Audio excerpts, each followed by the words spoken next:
Hello friends, today in this video I will show you easy ways to reduce Chrome memory usage. Guys, if you are using Chrome browser and you are using some extensions, some tabs and some sites, so all these are using memory. So if you want to check and reduce memory usage, so press Shift key plus Escape key.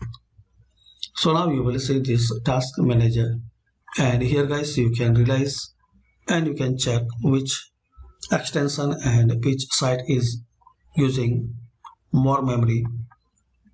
So guys, as we can see now, Chromely extension is using so much memory in this browser. So if you are not using on this time, so right click on it and click on end process, select it and end process. So this will reduce memory usage.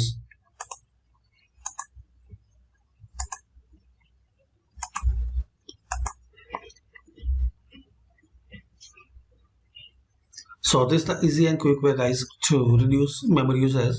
Just you have to find out extensions and sites which is using a large size of memory. So thanks for watching guys. Please comment this basic video useful for you or not.